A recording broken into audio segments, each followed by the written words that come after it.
purpose of the following discussion is to provide analytical, solution-based dialogue. When executed perfectly, the answer will be clear and unable to ignore. As the problems are multifaceted, so will be the approach to the solution. Our third podcast, and we're going to have three things we're going to hone in on. Number one is going to be ADHD and the meds that are given to our black children and the effects, short and long term. And then we're going to talk about what's going on with this gentleman that works for Israel that was allowed to go home scot-free after being caught in a sex scandal somewhat. And then thirdly, about how our Democrats are beholden to Israel and the genocide in Gaza. So we're going to talk about those three things. First of all, we're going to talk about ADHD meds for black kids. Okay. And indeed, we both experienced this with our. When we decided to hone in on ADHD meds for black kids and kind of see if there's a direct correlation with things that are going on with kids that we within our personal lives maybe, and then sometimes what we see in the news. So D, I know you pulled up an article that was really cool. Well, it wasn't cool in that what happened, but it kind of proved that the meds that are being given can be used as another tool to say, hey, look, this is why you guys are out of control. Even though the numbers reflect about 4% of black and white kids being on meds, specifically for ADHD, but they use it more so to hurt us. What are your thoughts, man? Yes, sir. This is a present and severe issue. It has major consequences for the individual or the child's life and future and current situations. And one of the articles that I wanted to point out, or incidents that happened recently in current events, is with Brandon Deppa. And this was a young man from Florida back in 2023. And the severity basically comes where he's a youth that had an incident at school where an administrator or an assistant was attacked, a little violence involved, and he was sentenced as an adult. And this is despite him having a history of being diagnosed with ADHD. And one of the articles I wanted to bring to it real quickly, just to highlight the severity of it, is titled Brendan Deppa's Mother, Occupational Therapist Leanna Deppa Tells Her Son's Story. And one of the things she mentions is he was easily upset by flies, stickers, and discarded bandages. He was terrified of things other children enjoyed. However, we found that he thrived in smaller and more structured environments, which is why we chose homeschool for him for the most part. Another excerpt from this article. While under the care of specialists, Brendan was diagnosed with autism, ADHD, oppositional defiant disorder, intermittent explosive disorder, mood dysregulation disorder, post-traumatic stress disorder, and anxiety. And ADHD also included in this bunch. But like I pointed out, the severity. He ended up being charged as an adult. And despite having these known disabilities and these known diagnoses, he suffered the consequences for it. So that is an important issue. Beyond just having it, how do you thrive and how do you survive past that? So in this discussion, being able to come and look at this topic, we see that it impacts kids and is important to consider. So back over to you. And does it further stack the deck on us having the same disabilities as others in our country, but again, stacking the deck? I mean, basically saying, okay, if you're not pristine, if you have an issue, and if that issue surfaces, then you're going to meet the wrath of God. I mean, then you're going to, the heavy-handed law is just never going to be, met with sympathy or empathy that the other parts of our cultures get. We don't get that empathy through the judicial system or anywhere. So this kid is going to be tried as an adult. How old is he again? He was 17 at the time, or 16, turning 17 when the incident occurred. And he'll be serving 5 years in the adult system with 15 years of probation. Oh, my goodness. Do you see any way he's going to come out of that okay? Is there any happy ending to that?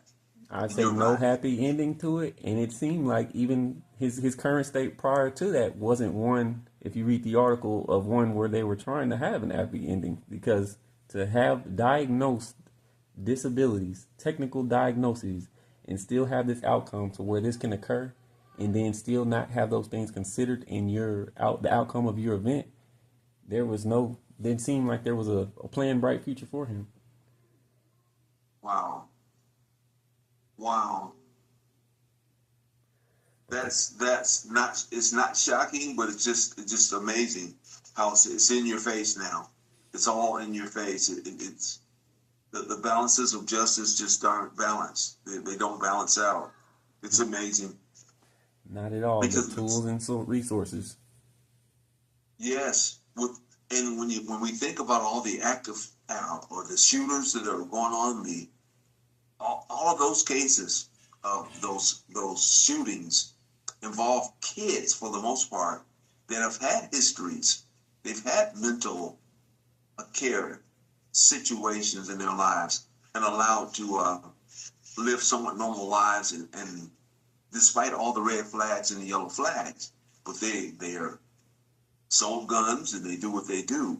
But heaven knows when it happens to one of our kids and we do something not as heinous as mass shootings, then look at what happens. So it's Seemingly amazing. dismissed. Seemingly dismissed. Yes. In this case. Amazing. Amazing. Indeed, it's almost as if we're not living in the 21st century. This is just amazing to me. I was born in 57, and just I look back at where I thought this country would be when it came to mental health and how we are treated and all. And you and I have discussed how we've been bombed and given toxic gases over the years, and nothing's changed. And here we are in 2025 with similar cases going on. Where now it's medicines. It's the medicines that are kind of in the backdrop.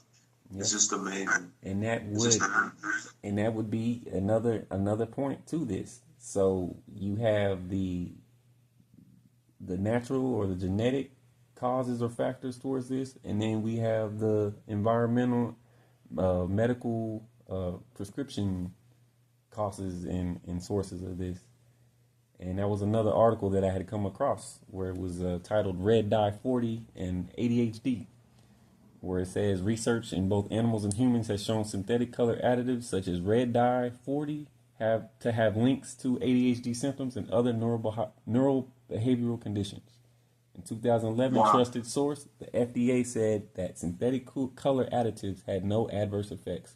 However, research has since shown Trusted Source that they can cause ADHD symptoms and that some children are particularly sensitive to their effects. So this is red dye 40 in candies and drinks and everything that any youth or child would enjoy and partake in. So genetics aside, you could still be introduced to adverse effects of or from consuming red dye 40, which would lead you back to a situation where we just mentioned with Brendan Deppa, with consequences that he had to face for one of these diagnoses. So even your diet can lead you to that disability or diagnosis. And what are some of the things that aren't common that red 40 is found in? Is it found in sodas? Sodas, anything that gives it the bright color, synthetic color additives, anything with that synthetic color, yeah. So that would include its focus. The big push in our communities for red soda, you know how that's like one of the number one sodas in our communities. Is there a coincidence there? Well, that's a point for consideration. Why is that? Is that just a natural thing that we just happen to like, or something that's been promoted and taught for us to like with that intended outcome? That's a good question. Something to consider. Big Red. There are no accidents.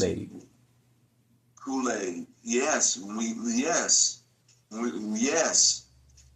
we think back to all the things that are common in our community, Kool-Aid's one of them. Red soda. Also we glamorize red velvet cake, and I'm pretty sure red velvet cake. I Hmm. know that sounds kind of stretched, but anything with that synthetic coloring, Yeah. I don't rule it out. I don't rule it out. And you talk about the food desert situation where you have just access to convenience stores and gas stations. Well, most of the things in that gas station, all your candies, your slushy machines, your fountain drinks, those things are normally red. So even when not directly presented, like I guess in a roundabout way, they're forcing us to consume those things because we have the food desert, convenience store, and everything set up in there is for you to just quick grab and catch your attention and go. And Yes. there it is again. Are there any known adverse effects to the meds themselves? Like some of the long term or short term things that happen. And the reason I'm asking is because with members in our families or that we know, people that we know of, it seems to be if something is there that can give reason for, well, Johnny, little Johnny is on meds, so we have to treat him with kid gloves, and he can't be with the general populace. And if he is, we have to watch him really close. And are there long-term effects of that, you think? If that kid can figure out that he's being isolated or being treated as if he's got something that's contagious, then is that have its long-term effects if that's what's going on in the school system? I would think so. If a drug is intended to affect something in someone's brain chemistry, I think that would be within reason to expect for it to permanently update or change something in a developing brain's chemistry because I think that's an important detail when you're giving children Yes. youth drugs. This is during a stage when they're making connections within the brain and it's developing. So you're leading them down a path at a time when their brain isn't even fully formed. So it might be forever have missed the opportunity to develop in a natural way because the chemistry that's being applied in the brain at that time never allowed it to. So whatever skills or rationalizations or rationalizing that it could have occurred may never occur because the presence of that medication during that time. It's amazing. We succeed in our community despite of what we're faced with, not with the help of what we've been given in this country, but despite of what's been done with um, different chemicals being sprayed, different medications being given. I mean, the list goes on and on. We could spend an entire podcast on that, going back to Rosewood and Black Wall Street, how they bombed there, and how they put those chemicals, those toxic chemicals in East St. Louis to pretty much the carcinogens, as a matter of fact, to see if we could survive. So despite of we've survived. And that's the overarching theme about us, our mental and our physical health, is that we survive. We find a way to survive by the grace of God. And like you said in St. Louis, that was intentional. And whether it be intentional Intentional. or by lack of effort and consideration, back to the Brendan Deppa case, in that same article, it said medicating the impossible. It said frequently new medications were added until he was taking a cocktail of medications, which left us with no clue as to what was helping and what was